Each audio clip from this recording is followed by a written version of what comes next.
అందరూ బాగున్నారమ్మా. కోతలు కొయ్యలేదేంటి? ఊళ్ళో కూల్ రేట్ల కోసం గొడవ నడుస్తూనే ఉందమ్మా. అడిగినంత ఇవ్వాల్సిందేనని కూలీలు, నచ్చినంత ఇస్తామని రైతులు. ఎవరు రేటు తేగట్లేదమ్మా. ఈ ఇష్యూలో అన్నలు ఇన్వాల్వ్ అయ్యారా? వాళ్ళు వెనక లేకుంటే ఈ కూలి చేసుకునే వాళ్ళకి ఎక్కడి నుంచి వచ్చినాయి అమ్మా ఎన్ని గుండ్లు? ఇచ్చింది పుచ్చుకుంటమే తప్ప ఏనాడన్నా ఇంత కావాలని అడిగారు వీళ్ళు. పోనీలే, ఇన్నాళ్ళకైనా వాళ్ళకేం కావాలో నోరు తెరిచి అడగగలుగుతున్నారు. సంతోషమేగా. తీసుకుని మీదటైనా జాగ్రత్తగా ఉంటుంది.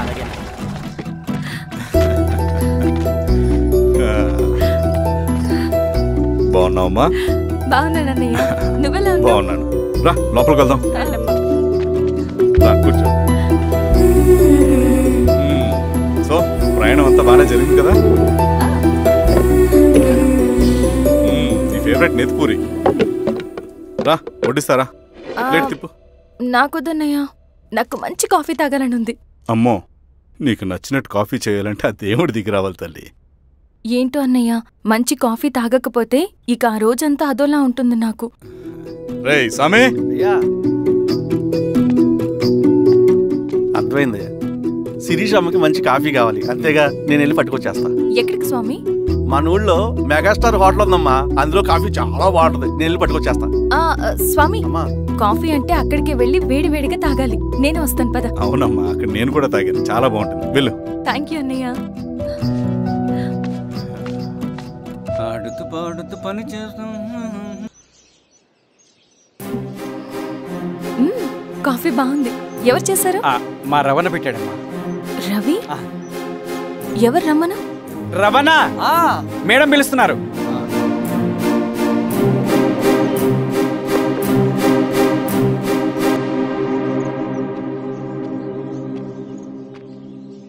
ఇతనే రవణ. శిరీష మీరా? రవి, నువ్వేంటి ఇక్కడ? కాఫీ బాగుందా? చాలా. అది కాదు రవి, నువ్వు ఇక్కడ? ఈ హోటల్ మనోల్దే. మన ఫ్రెండ్స్ అందరు బాగున్నారా? చాలా బాగున్నారు. అవును, మీరేంటి? ఏమైందన్నా? స్వామి త్వరగా కారుగా. జాగ్రత్త అన్నా, త్వరగా పట్టిది అన్నా. త్వరగా పోనీ.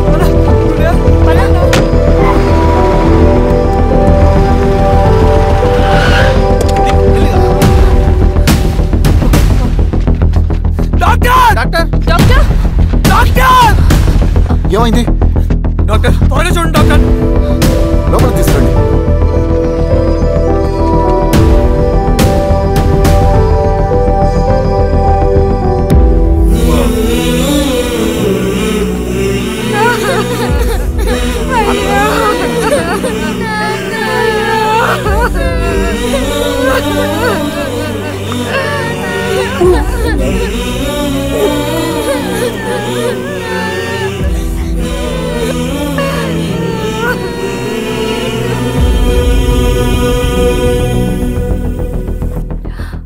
ఎలా ఉంది డాక్టర్? డాక్టర్ చనిపోయాడమ్మా.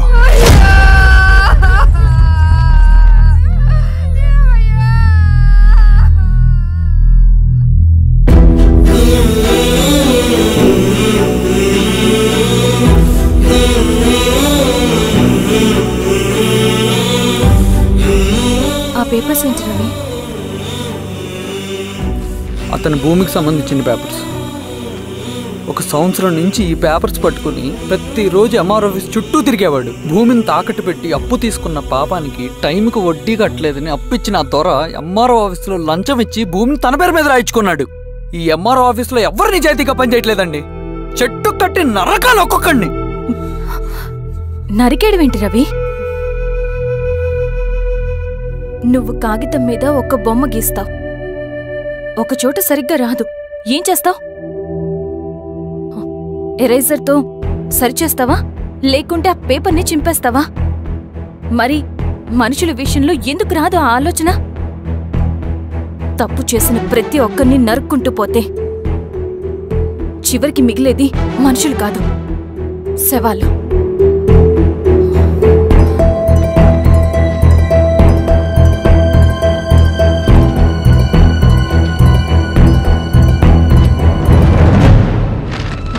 పద రవి. రా.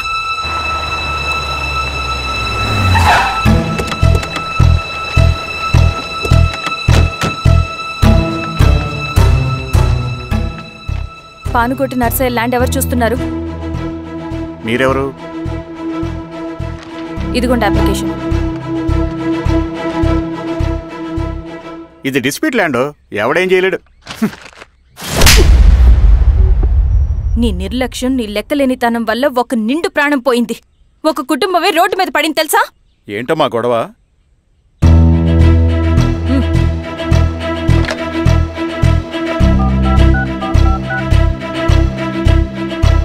Hello sir.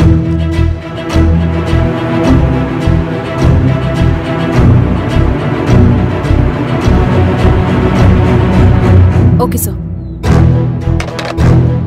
You are dismissed. Peon, నేను ఒక పేపర్ ఇస్తాను, అది కలెక్టర్ గారికి ఫ్యాక్స్ చేయి. అలాగే మేడం. ఎవరమ్మా మీరు? ఈ ఊరికి కొత్తగా వచ్చిన ఎంఆర్ఓ.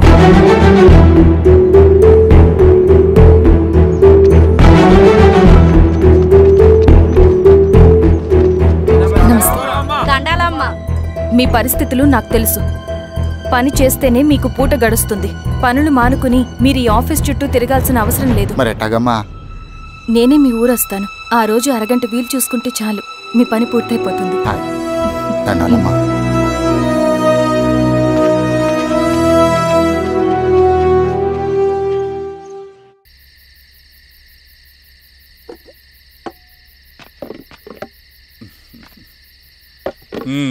ఎంఆర్ఓ గారు, ఏంటి ఛార్జ్ తీసుకున్న మొదటి రోజే ఆఫీస్లో మీ పవర్ చూపించారట? అన్నయ్య, నువ్వు సస్పెండ్ చేసిన వ్యక్తి నా దగ్గరికి వచ్చాడమ్మా. పాపం కన్నీళ్లు పెట్టుకున్నాడు. అతడి వల్ల నష్టపోయిన ఒక వ్యక్తి నా కళ్ళ ముందే చనిపోయాడన్నయ్య. కన్నీళ్లు ఎన్నిసార్లు తుడుచుకున్నా పోతాయి, కానీ వీళ్ల నిర్లక్ష్యంతో పేదవాళ్ల ప్రాణాలే పోతున్నాయి. అన్నయ్య, మా నూరి సమస్య పేదరికం కాదు, నక్సలిజం. నాలాంటి ప్రభుత్వ ఉద్యోగులు వాళ్ల డ్యూటీలు సక్రమంగా చేయకపోవడం వల్ల విసిగిపోయిన జనం అడవిలో వాళ్ల హెల్ప్ తీసుకుంటున్నారు.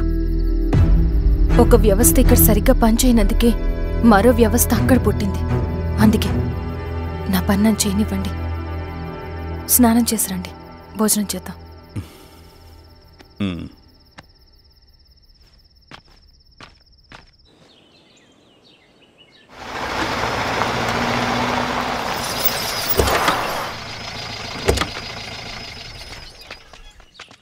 నమస్కారం అమ్మా. నమస్తే. ఇలా రండి. మీ ఊరు నుంచి కొందరు ఎంఆర్ఓ ఆఫీస్లో అప్లికేషన్స్ ఇచ్చారు. తను వాళ్ళ పేర్లు చెప్తారు, వాళ్ళని పిలవండి. అలాగే మేడం. వెళ్ళండి. Madam, coffee. నువ్వెప్పుడు వచ్చావు రవి? మీరు గంటకోసారి కాఫీ కావాలంటారు కదా, మాటి మాటికి వెళ్ళి రావడం ఎందుకని వచ్చేసా.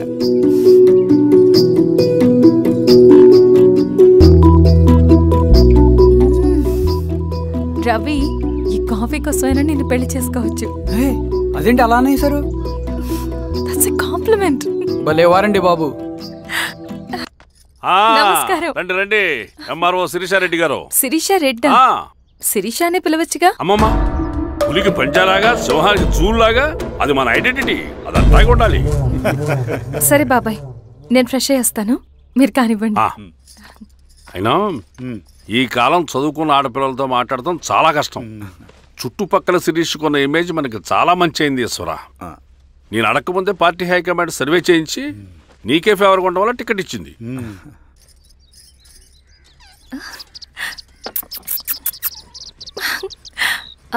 అనేవాళ్ళు ఎక్కడ? బయటికి వెళ్ళారమ్మా. ఓ, బయటికి వెళ్ళారా? రవిని పిలు. అలాగే మేడం. రవి రా రా కూర్చో. పర్లేదు మేడం. మేడం ఏంటి, శిరీషానే పిలవచ్చుగా. అది కాదండి, ఎవరైనా చూస్తే. కూర్చోవయ్యా. ఇది ఆఫీస్ కాదు రవి, మా ఇల్లు. వడ్డించు. సరే అమ్మా. రవి, అడవిలో నక్సల్స్ ఎక్కడుంటారో తెలుసా నీకు? ఏంటి శిరీష? అడవిలో నక్సల్స్ ఎక్కడుంటారో తెలుసా నీకు? ఎందుకు శిరీష గారు? తెలుసా తెలీదా? నాకెలా తెలుస్తుందండి? చూచాయిగా ఆయన తెలీదా? సరే, ఎక్కడుంటారో నాకు ఐడియా ఉంది. సాయంత్రం ఇద్దరం కలిసి వెళ్దాం. అది కాదండి. నువ్వు వస్తున్నావు అంతే. తిను. ఇది ఎక్కడ కూడా రా బాబు. సడన్గా నక్సల్స్ అంటుంది, అడువంటుంది. కొంప తీసి నా మీద అనుమానం వచ్చిందే ఏంటి? రవి ఇక్కడే ఆపొకసారి. ఎందుకు ఇప్పుడు ఈ టైంలో అడ్వెంచర్లు? ఇప్పుడు జరగరాంది ఏమైనా జరిగితే రేపు మీ అన్నయ్యకి తెలిస్తే బాగోదు. రవి చుట్టూ చూడు, పైన వెన్నెల, పక్కనే అడవి. అబ్బో, ఎంత బ్యూటిఫుల్ గా ఉందో. అవునా? అవునా ఏంటి? అసలు ఎప్పుడు చూసినా ఎందుకలా డల్ గా ఉంటున్నావు? కాలేజ్లో ఇలా ఉండేవాడివి కాదు కదా, ఏమైంది? అది ఒక్క నిమిషం. హలో మేడం, పేషెంట్కి అర్జెంటుగా ఏ పాజిటివ్ బ్లడ్ కావాలి మేడం.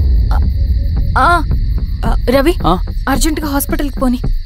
ఏమైంది? పోనీ. రండి మేడం, ప్లీజ్ రండి. పోలీసులకి నక్సల్స్కి కాల్పులు జరిగాయి. ఆ కాల్పుల్లో గూడెం కుర్రాడు ప్రాణాపాయ స్థితిలో ఉన్నాడు.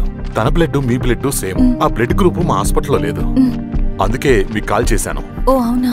అవును మేడం. పదండి డాక్టర్. Thank you madam.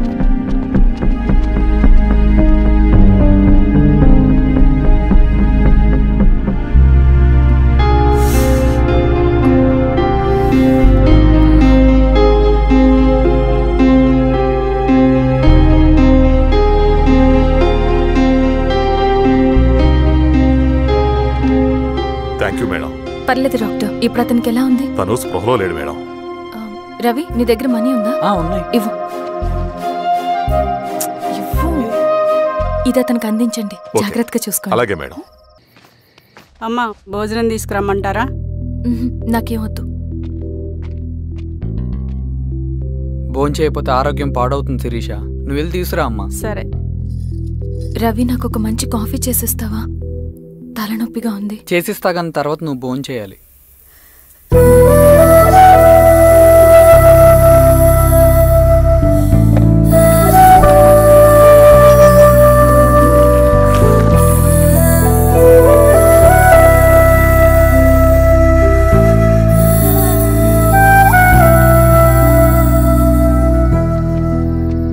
మీరేంటిలా?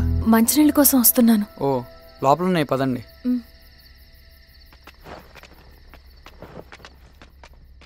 ఇదిగోండి మంచినీళ్ళు.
నమస్తే ఎంఆర్ఓ గారు.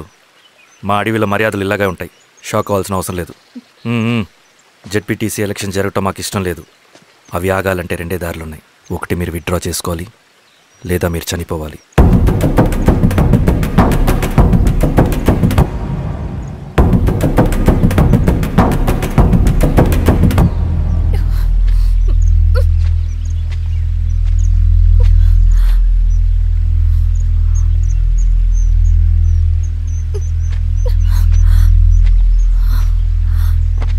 సెంట్రల్ కమిటీ మీటింగ్ ఉందని కబురు వచ్చింది. మేము వచ్చేలోపు ఎలక్షన్స్ ఆగిపోయాయని న్యూస్ రావాలి.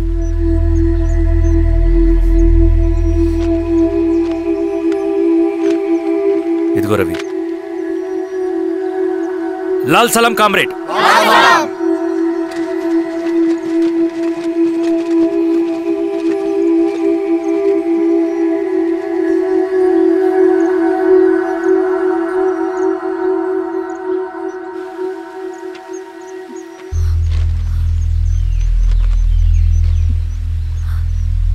ప్రపంచంలో గొప్పవాళ్ళ చావులన్నీ నమ్మక ద్రోహంతోనే జరుగుతాయని నిరూపించావు రవి. అన్నయ్యని కూడా అచ్చం ఇలాగే చేస్తావు కదా? ఎందుకు రవి? ఏం జరిగింది? అన్నీ బాగుంటే దేశం తరపున బ్యాడ్మింటన్ ఆడేవాడిని.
అరే అభి, లేవరా, లే. Congratulation. Thank you sir.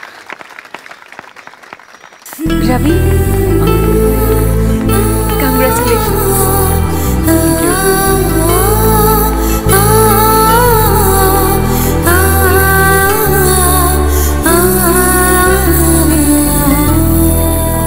Sir, Gangineni Venkateswararao గారి ఎర్రజెండా పుస్తకం ఎక్కడుంది? రవి దగ్గర ఉందమ్మా.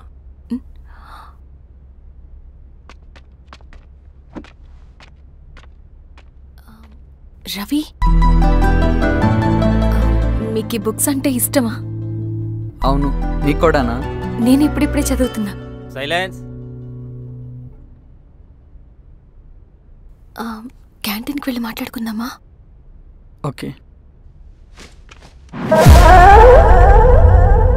అక్క కాఫీ. థ్యాంక్ యూ రచన. పర్లేదక్క.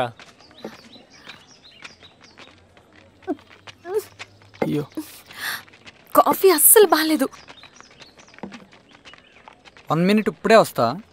ఎక్కడికి? ఇక్కడికే వచ్చేస్తా. 1 మినిట్ అండి.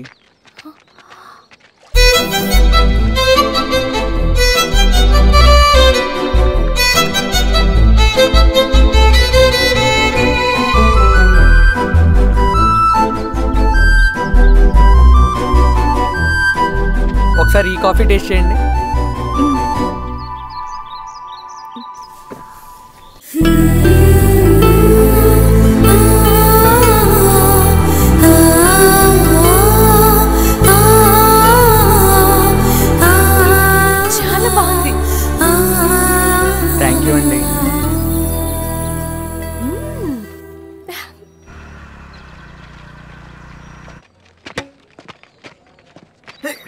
Wow sir. ఇట్రా Ravi. Congratulations Ravi. Sir, state badminton training కి సెలెక్ట్ అయ్యావు నువ్వు. Sir, thank you sir. Carry on. నువ్వేమో ఇక్కడ కూర్చొని ఆడుకుంటున్నావు. వాడేమో స్టేట్ లెవెల్ ట్రైనింగ్ సెలెక్ట్ అయ్యాడ్రా.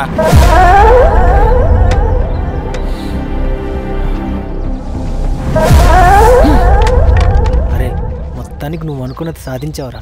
రే ఎప్పుడు మనం ఎంచుకున్న మార్గమే మన జీవితాన్ని మారుస్తుందిరా. హాయ్ రవి.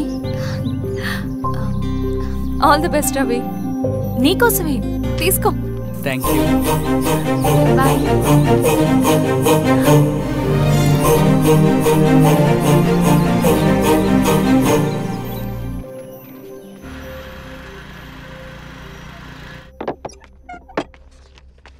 సార్ రమ్మన్నారంట. ఎందుకలా చేసావు రవి నువ్వు? ఏవేంటి సార్, నేనేం చేశాను? ఇదేమిటో చూడు. Question paper sir. అవును, రేపు జరగబోయే టర్మ్ ఎగ్జామ్ పేపర్. నువ్వు లీక్ చేసిన పేపర్. సార్ అసలు నువ్వు ఇలా చేస్తావనుకోలేదు. సార్ నేను క్వశ్చన్ పేపర్ లీక్ చేయట్లేండి సార్. నేనంతా చదువుకుంటూ రూమ్ లోనే ఉన్నాను సార్. నన్ను నమ్మండి సార్. ఈ జెర్సీ నీదే కదా? సార్ అది నాదే, కానీ దీనికి నాకేం సంబంధం లేదు సార్. నన్ను నమ్మండి సార్. మల్లయ్య సార్, నిన్న రాత్రి ఏం జరిగింది?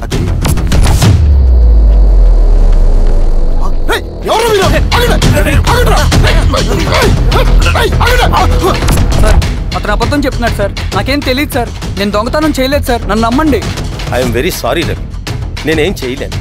తప్పు నువ్వే చేసావని అన్ని నీ వైపే ఉన్నాయి. నిన్ను రెస్టికేట్ చేయడం తప్ప నాకు వేరే ఆప్షన్ లేదు. సార్ అంత పని చేయమాకండి సార్. నా లైఫ్ పోతుంది సార్. ఇండియా తరపున బ్యాడ్మింటన్ ఆడాలన్నది నా డ్రీమ్ సార్. నన్ను నమ్మండి సార్. సార్ సార్ సార్ నాకేం తెలియదు సార్. నన్ను నమ్మండి సార్. సార్ నాకేం తెలియదు సార్. నిజంగా నాకేం తెలియదు సార్. సార్ నన్ను నమ్మండి సార్. సార్ నేనేం తప్పు చేయలేదు సార్. నాకేం సంబంధం లేదు సార్. నన్ను వదిలేయండి సార్. సార్ నన్ను వదిలేయండి సార్. కాలేజ్ తరఫున స్టేట్కి వెళ్ళి ఆడదాం అనుకున్నాను. నా కొడుకు తాళం అక్కడే ఉంది కదా.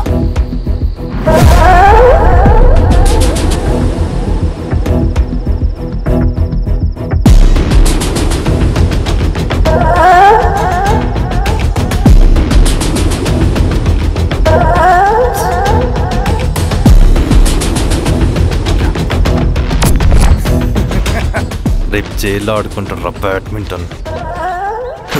సార్ నన్ను ఎందుకు తీసుకొచ్చారు సార్? నాకేం తెలియదు సార్. పేపర్ లీక్ చేసింది. నేను చేయలేదు సార్. నిజంగా నేను చేయలేదు సార్. సార్ నిజం సార్. సార్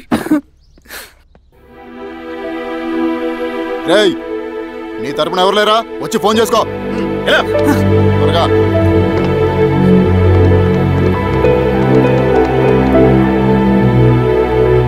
సార్ నేను రవీన్ సార్.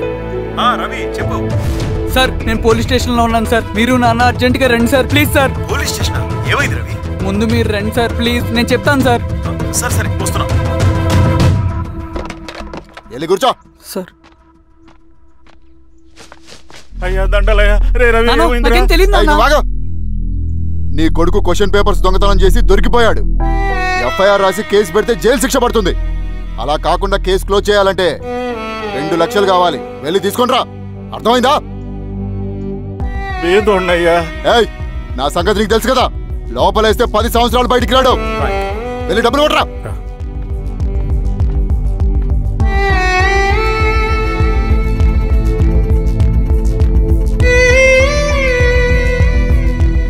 దండాలయ్యా.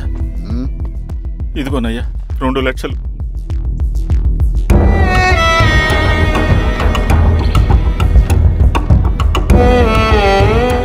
అని పంపించండి రా.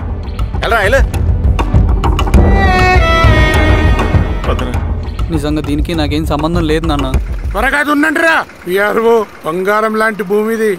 అరే ఏంకన్నా పటేల్ మీ పొలం దున్నేస్తున్నాడు. పటేల్ మా పొలం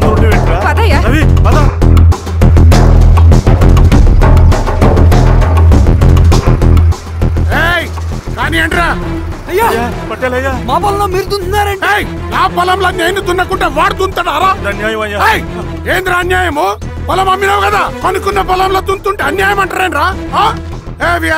పేపర్ చూడరా, మంచిగా చూసుకుంటారా. పొలం అమ్మేవానన్నా? అమ్మలేదురా, తాకట్టు పెట్టా. తాకట్టు కాదురా, నువ్వమ్మావు, నేను కొన్నాను. నేను అమ్మలేదయ్యా. వీడు నా దగ్గర 2 లక్షలు తీసుకొని ఈ పొలం అమ్మాడు. 2 లక్షలా?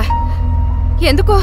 మీ వాడు చేసిన నిర్వాకం వల్ల చదువుకోరా అని కాలేజీకి పంపితే ఆడుతూ పాడుతూ ఎగ్జామ్ ఫెయిల్ అవుతాడని తెలిసి ఆ పేపర్ లీక్ చేశాడు వీడు. ఏంటయ్యా ఇది? పోలీస్ కేసు అవుతుందని తెలిసి వీడు నా దగ్గరకు వచ్చి 2 లక్షలు తీసుకుపోయి వాడిని బయటికి వినిపించిండు. ఏం రా, అంతేనా కదా? ఏం తమాషా చూస్తుండ్రా? పని చేసుకోకండి. దొంగ పేపర్ చాలా కొడతా.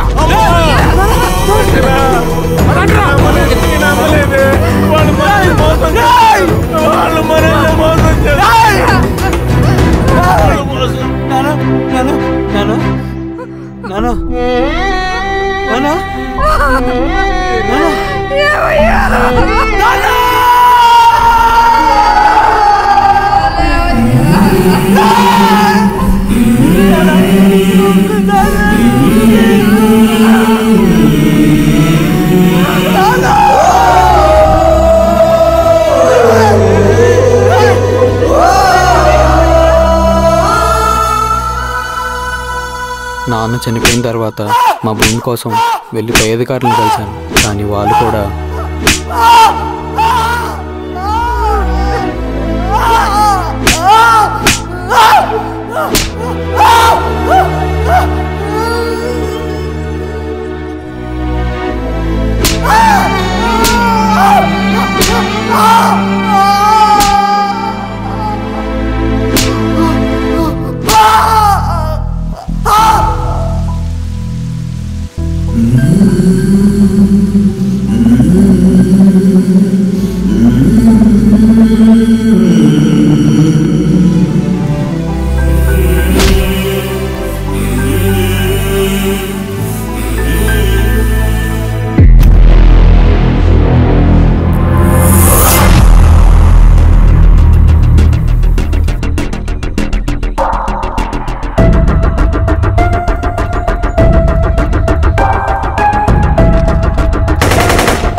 ఈ వార్త అన్ని పేపర్లో రావాలి.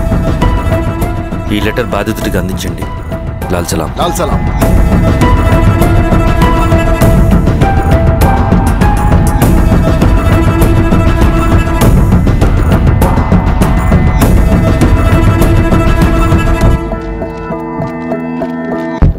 ఈ పీడిత భూస్వాముల నుండి విముక్తి కోసం విప్లవ పోరాటం చేయాలి. పేద ప్రజలను సమసమాజం వైపు నడిపించాలి. దళం నిన్ను ఆహ్వానిస్తుంది. రా, జనం కోసం పోరాటం చేద్దాం. లాల్ సలాం.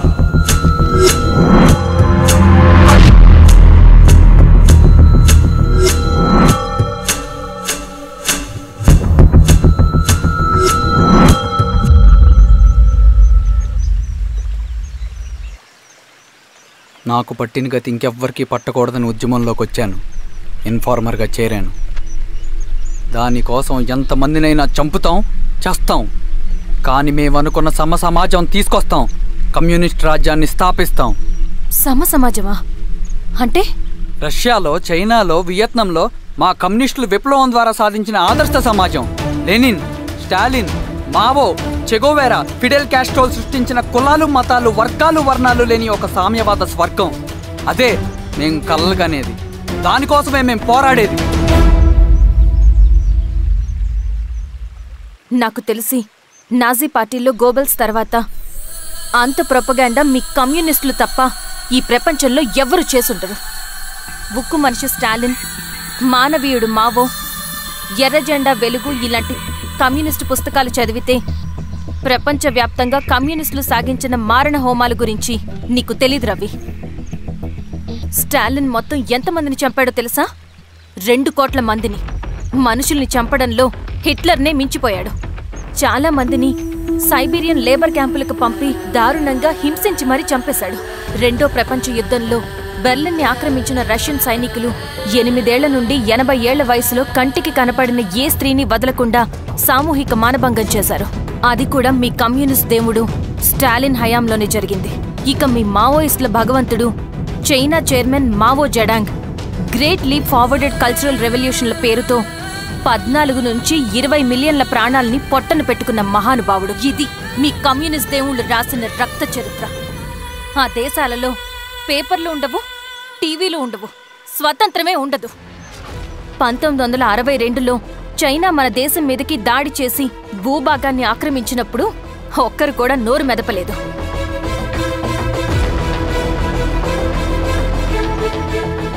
కమ్యూనిస్టుల మానసపుత్రులైన మీ నక్సలైట్లు ఏమైనా తక్కువ తిన్నారా? పశ్చిమ బెంగాల్లోని నక్సల్బరి అనే గ్రామంలో 1965లో జోతేదార్ల దౌర్జన్యానికి వ్యతిరేకంగా పుట్టిందే మీ ఉద్యమం.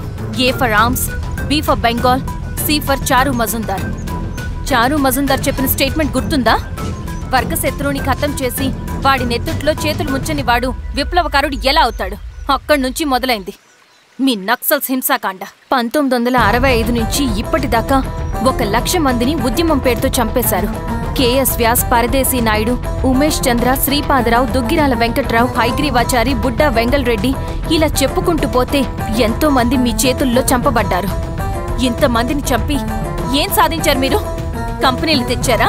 ఉద్యోగాలు ఇప్పించారా? ఇళ్లు కట్టారా? హాస్పిటల్స్ పెట్టారా? ఏం చేశారు మీరు? You did nothing. కడితే డెవలప్మెంట్, కూల్చితే విధ్వంసం. విధ్వంసం చేశారు కానీ డెవలప్మెంట్ ఏం చేశారు మీరు? అంటే ఇన్నేళ్ల ఉద్యమంలో మేం మంచి చేయలేదా? లేకే, ఖచ్చితంగా చేశారు. తెలంగాణ సాయుధ పోరాటం, శ్రీకాకుళం సాయుధ పోరాటం వాళ్ల చలవే. భూస్వాములు తగ్గి కూలీ రేట్లు పెరిగాయి అంటే అది మీ చలవే. నంబూద్రిపాద్, జ్యోతి బసు, సోమనాథ్ చటర్జీ, పుచ్చలపల్లి సుందరయ్య, తరిమెల నాగిరెడ్డి, చంద్ర రాజేశ్వరరావు, నల్లా నరసింహులు ఒక్కొక్కరు ఒక్కో లెజెండ్. కానీ వీళ్ళు ప్రజానాయకులు. తుపాకీ పట్టి అడవిల్లోకి వెళ్లలేదు. ఎలక్షన్స్ లో గెలిచి ప్రజా సమస్యల్ని పరిష్కరించారు. కానీ మీరేంటి ఎలక్షన్స్ వద్దు అంటున్నారు? ఒక తుపాకీతో మనిషి ప్రాణాలు తీసే బదులు ఒక పెన్నుతో 10 మంది ప్రాణాలు కాపాడొచ్చు. మీలాంటి వాళ్ళు ఉండాల్సింది ఎర్ర జెండా నీడలో కాదు, దేశ జెండా నీడలో. చంపుకుంటూ పోతే ఒకరోజు మనకిష్టమైన వాళ్ళని కూడా చంపుకోవాల్సి వస్తుంది రవి. నా మాట విను. ఇవన్నీ వదులుకుని నాతో రా. ఈ అడవి బయట నీకు గొప్ప ఫ్యూచర్ ఉంది.